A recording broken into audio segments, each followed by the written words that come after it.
Hello and welcome to Talking About Tumors with Ryan and Ryan. Just Ryan today, and just here to do a short little discussion on ampullary carcinoma. It's been an incredibly busy past month for us here, and we are finishing up on putting together discussions around both localized and metastatic bladder carcinoma. However, I was recently reviewing the topic of ampullary cancer for my clinic. I found it to be somewhat interesting, at least warranting a review of the topic. So ampullary carcinomas and periampullary carcinomas are tumors that arise near or within the ampullary vader. These are rare cancers making up only 0.2% of all GI-based malignancies, but are clinically significant because, as you know, the ampullary vader is where the small bowel, biliary tract, and pancreatic duct all intersect. The clinical relevance of this is that it can be very difficult to determine where the origin of a tumor that arises in this area came from. As a result, many clinical trials have excluded this region, and due to its rarity, even when trials do include this within its population, such as the ABC2 trial in cholangiocarcinoma, these patients only make up a small minority of the population, and we are left to still limit our conclusions. In the past 10 years or so, we've gotten a better understanding of these, and it's more likely that tumors arising from this region are not all under one umbrella, but likely represent one of these three origins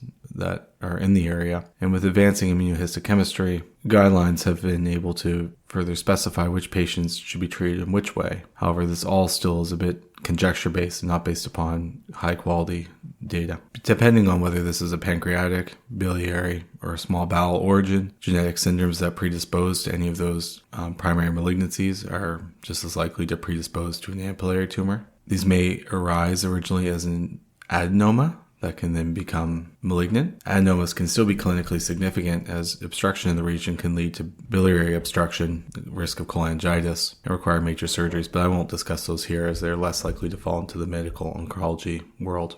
Ampullary carcinomas will often present in the same way with an obstructive-like process, and the approach to these often begins with endoscopic evaluation in ERCP and potentially stent placement to alleviate the obstruction. Once a biopsy returns showing evidence of ampullary carcinoma, staging workup should include a CT of the chest, abdomen, pelvis, close evaluation of the liver for any suspicious lesions with or without an MRI, and should the disease be localized, involvement of a surgical oncologist. Tumor markers such as CA19-9 can be variably elevated in these patients. Historical rates of 5-year survival are in general poor, with ranging from 35 to 50%, not out of the ordinary for a biliary tract cancer or early stage pancreatic cancer. More recently, some investigations looking at the immunohistochemistry, as I've mentioned, have better differentiated between various subtypes, and this has been validated with a couple studies now. But prognosis can be significantly different depending on the subtype that the tumor matches. The two major distinguishing factors right now endorsed within the NCCN guidelines are intestinal or pancreatobiliary. Evaluations of long-term outcomes in these patients are significantly different, but depending on the subtype that they meet, with intestinal subtype having a median overall survival of 100 months, with pancreatobiliary having a median overall survival of approximately 15 to 20 months. The immunohistochemistry that seems to be most significant here is CDX2, CK20, and if available, MUC1 and MUC2. Many locations will have MUC1 or MUC2 as send-out labs and may not be readily available by your pathologist. The intestinal subtype tends to be positive for CDX2, positive for CK20, negative for MUC1, and positive for MUC2. The negative MUC1 can be variable in the intestinal subtype. Within the pancreatobiliary subtype, these are typically CDX2 negative, MUC1 positive, MUC2 negative, and the CK20 can be variable. So if you don't have access to MUC testing, the best distinguishing factors can be whether or not CDX2 positive, such as an intestinal type, or CDX2 negative and pancreatobiliary subtype. These markers add to the overall pathologic assessment and expert consensus, along with other clues such as nearby normal tissue or whether or not the tumor is arising from a adenoma where the appearance of the tissue may more closely resemble the region of origin. For localized disease, surgical resection is the optimal approach. This is typically done with extensive resection, such as a Whipple procedure. Although we've been moving towards a neoadjuvant approach in pancreatic cancers, this has not yet become a standard of care for ampullary tract cancers. And I think it's a hard recommendation to justify, as if we're going to be doing a Whipple regardless, and these tumors are relatively easier to achieve a complete resection versus a pancreatic cancer, then often this will be the best upfront approach. These cancers do appear to have some sensitivity to both radiation and chemotherapy, so it's feasible that there could be a role for a neoadjuvant approach, but this does not seem to be the standard, and at least within the NCCN report published in 2023, less than 5% of cancers diagnosed within the United States are being treated neoadjuvantly.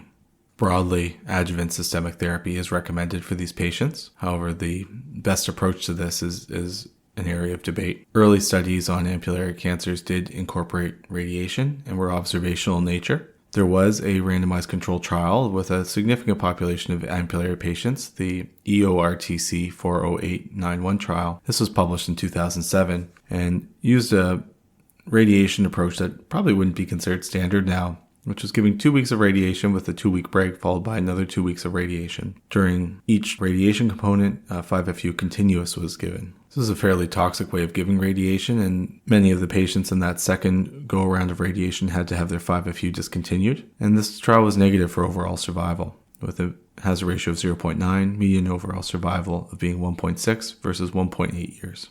And when isolating the periampullary patients away from the patients who are pancreatic, who were the other subgroup in this study, the periampullary patients had a hazard ratio of 1.03. A later adjuvant study, the SPAC3 trial, which we've previously discussed when we were talking about pancreatic adenocarcinoma as being a positive trial for overall survival in the adjuvant setting, also included ampullary patients. And in this study, 297 of the patients had ampullary cancers, which is quite a large population.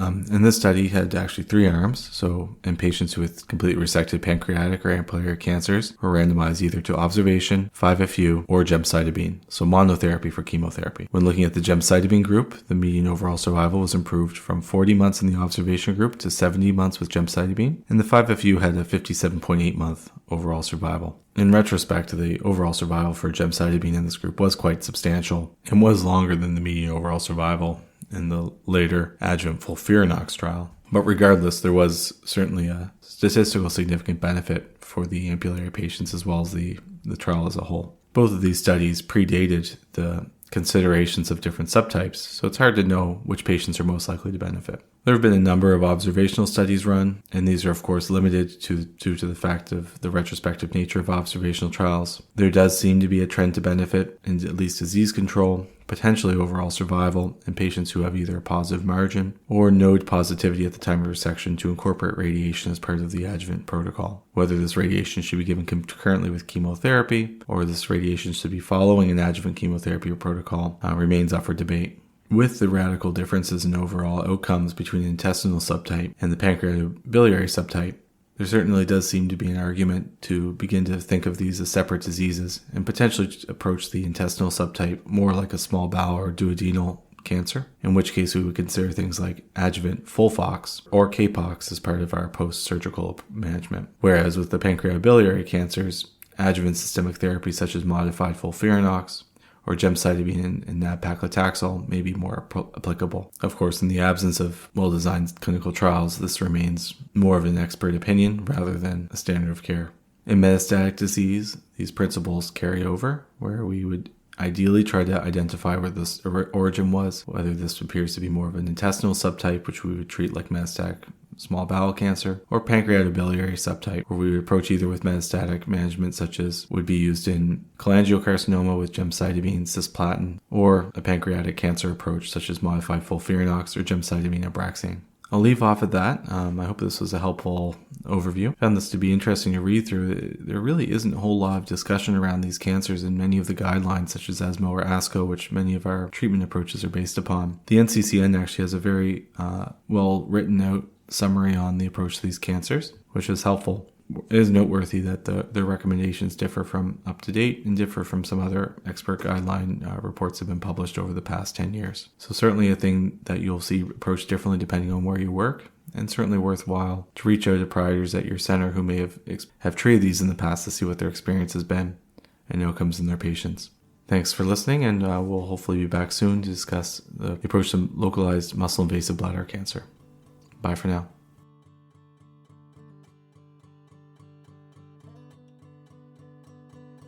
For more information, follow us on Twitter at Talking Tumors, or feel free to email us at talkingabouttumors@gmail.com. Please rate and review the podcast. We really appreciate it. And special shout out to our friend John Kim for all of his musical talents. And he is the composer of the music that you're hearing right now. Talking About Tumors is not medical advice. For medical advice, please contact your own healthcare provider. Opinions stated on this podcast are by the Ryan who said it and no one else. We have no financial disclosures, and this is done purely on our own time to the sake of our enjoyment of the field of medical oncology. Thank you for listening, and see you next time.